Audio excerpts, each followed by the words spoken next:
Salut amis madrilènes, j'espère que vous allez bien. On est parti aujourd'hui pour la vidéo du jour avec un programme assez riche et chargé. On a énormément d'informations mercato en ce qui concerne le Real. Dans quelques instants, on va parler d'une info qui est tombée depuis 24 ou 48 heures, qui a été repris un petit peu partout en Europe. Ça sent très très bon pour une arrivée côté madrilène. On va en parler dans quelques instants. On aura aussi des informations évidemment en ce qui concerne le déplacement du Real dans 3 jours maintenant. On est à J-3 de cette demi-finale aller de la Champions League du côté de l'Etihad à Manchester City. On a des informations sur le groupe, sur l'état physique de certains joueurs. C'est pas très rassurant côté madrilène. On jette un coup d'œil les amis à la une du quotidien AS qui titre Una finale spéciale, finale de la Coupe du Roi ce soir entre le Betis et Valence. On a un petit encart qui est réservé pour le Real Madrid. C'est déjà là l'une des premières mauvaises nouvelles de cette vidéo.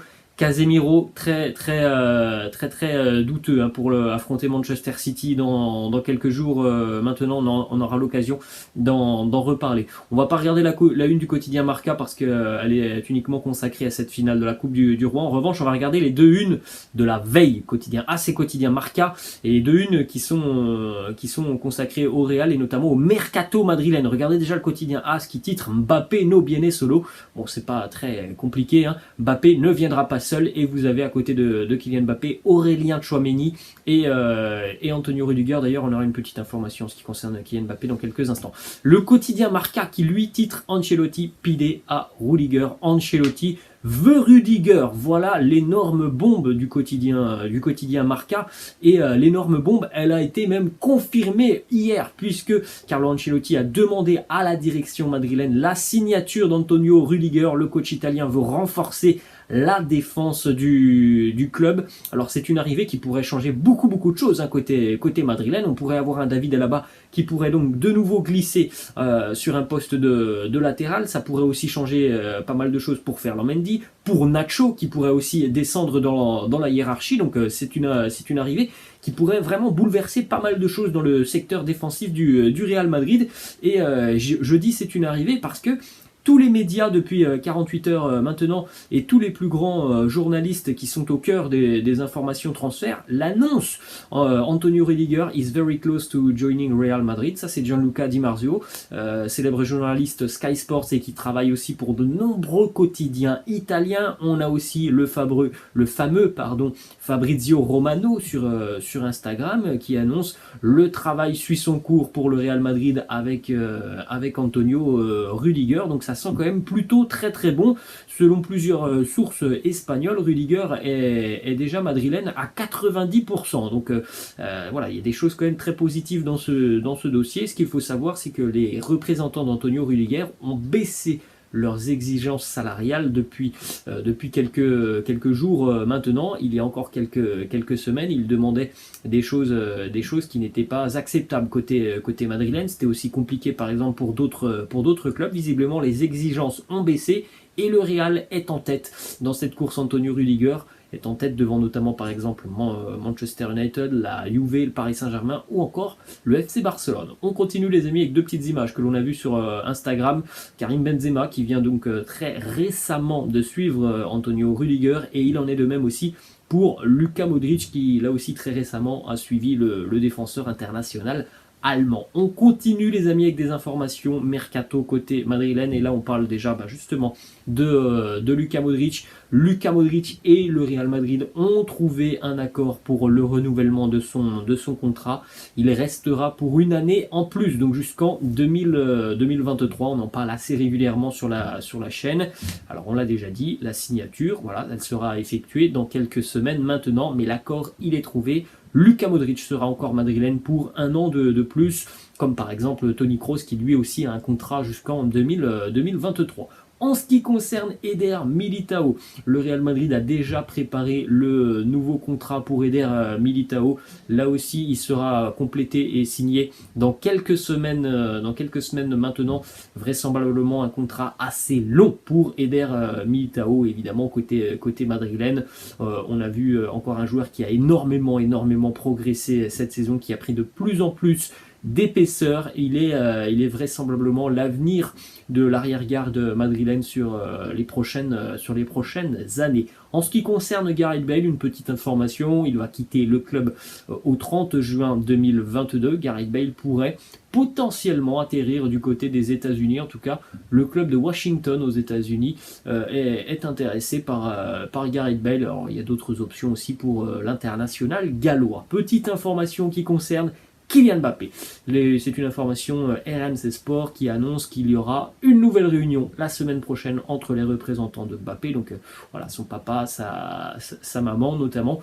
Il y aura une réunion à Paris avec Nasser El Khelaifi évidemment et Leonardo. Il sera évidemment question de la prolongation de contrat, de l'équipe du Paris Saint-Germain, de savoir comment le PSG va opérer sur ce mercato.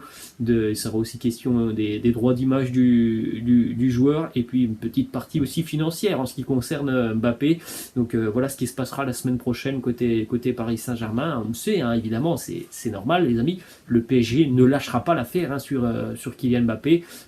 Donc voilà, il y a encore 2 mois et demi pour le Paris Saint-Germain pour tenter d'inverser cette situation qui pour le moment est plus que favorable au Real Madrid. Hein. À 2 mois de la fin de son contrat, Kylian Mbappé n'a toujours pas renouvelé. On va poursuivre les amis donc avec une petite page consacrée aux entraînements de la veille côté madrilène et donc à la projection sur le match face à Manchester City dans 3 jours maintenant. Voilà ce qui s'est passé durant l'entraînement hier côté madrilène, beaucoup de travail physique, des exercices évidemment tactiques, des exercices au niveau de la possession de balle, des séances de tir devant le but. Et puis, regardez un petit peu quel joueur était présent, quel joueur était absent lors de cette séance d'entraînement. Casemiro, Alaba, Mariano, Jovic, Eden Hazard ont poursuivi leur récupération à l'intérieur des installations. Gareth Bale et Marcelo ont travaillé partiellement avec le groupe. Ferland Mendy s'est exercé sur le terrain, mais seul, à l'écart du groupe. Donc on a quand même un Casemiro et un Alaba qui ne se sont pas entraînés déjà en extérieur, qui continuent de travailler leur récupération. On est à 3 jours de ce match face à Manchester City. Voilà, ça semble quand même assez compliqué. Pour Ferland Mendy, visiblement le processus de récupération de Mendy suit son cours. Sa convalescence se passe bien. Côté madrilène, on se veut optimiste en ce qui concerne Ferland Mendy. En revanche, pour Casemiro, il est très incertain face à Manchester City. La blessure musculaire contractée il y a quelques jours laisse planer le doute sur la présence ou non de Casemiro face à City et surtout sur la présence ou non d'un Casemiro à 100% sur ce genre de rencontre face à une équipe avec une possession et un style de jeu bien propre. Casemiro va avoir un rôle très très important et là on a un joueur qui physiquement n'est pas à 100%, qui est en phase de récupération, qui peut-être est encore même blessé. Voilà, une présence plus que douteuse pour Casemiro face à Manchester City, c'est un énorme coup dur évidemment côté madrilène. En ce qui concerne les informations qui concernent David Alaba, les informations en ce qui concerne David Alaba vont être connues aujourd'hui. Il va passer de nouveaux examens aujourd'hui, donc on aura certainement beaucoup plus d'infos dans le courant de la journée et je vous en donnerai demain. Voilà, les médias annoncent, les médias espagnols sont très inquiets pour Casemiro. Plusieurs même annoncent déjà un forfait de l'international brésilien face à City. C'est évidemment un énorme coup dur ainsi.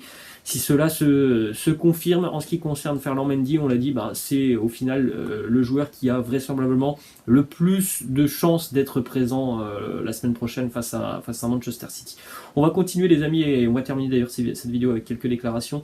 Rodrigo qui nous parle de Manchester City nous dit c'est un adversaire très difficile. S'ils sont en demi-finale de la Champions League, c'est parce qu'ils sont très bons. On s'attend à un match très difficile et on doit continuer à jouer comme on le fait et à essayer de se qualifier.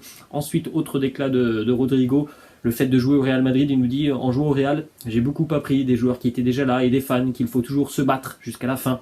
C'est ainsi que nous sommes revenus dans de nombreuses rencontres, il faut toujours travailler dur, puis vient ensuite la récompense. En ce qui concerne aussi le fait de côtoyer Karim Benzema, il nous dit les gens voient de l'extérieur que Benzema est très bon. Mais nous qui jouons avec lui savons qu'il est encore meilleur. Il me conseille toujours, me parle de ce que je peux faire pour aider l'équipe ou de ce qu'il peut faire pour m'aider. C'est un plaisir de jouer avec lui. On a toujours eu, les amis, conscience de ce rôle aussi de Karim Benzema auprès de certains jeunes côté madrilène. C'est maintenant Karim, l'un des joueurs les plus expérimentés de cet effectif, accompagné notamment aussi de Luka Modric, de Toni Kroos au milieu de terrain, David Alaba aussi, est quelqu'un de très expérimenté. Mais voilà, il a un rôle, Karim Benzema, qui ne se résume pas qu'à ce rôle de très bon attaquant, de très bon joueur pour le collectif. Il a aussi un rôle très important dans ce vestiaire madrilène. Et on va terminer, les amis, avec une déclaration de Daniel Alves du côté du FC Barcelone, qui nous dit: le Real a eu de la chance que nous ne soyons pas arrivés plus tôt. Nous sommes arrivés en retard et nous avons dû faire un gros effort pour revenir. Nous aurions pu rivaliser avec eux d'une manière différente. Donc évidemment, il veut nous parler de l'arrivée de Xavi, de la métamorphose côté barcelonais sur l'année 2022. Mais voilà, les amis, une saison, hein, c'est pas une moitié de saison. Le Real a été hyper régulier tout de même depuis le début de saison. Parfois les matchs ont été compliqués, mais le Real a été régulier. Je pense que si Xavi avait été là depuis le début d'année, évidemment qu'il n'y aurait pas un écart d'une quinzaine de points entre le Real et le Barça. Mais je pense tout de même que le Real Madrid serait plus que jamais dans la course au titre.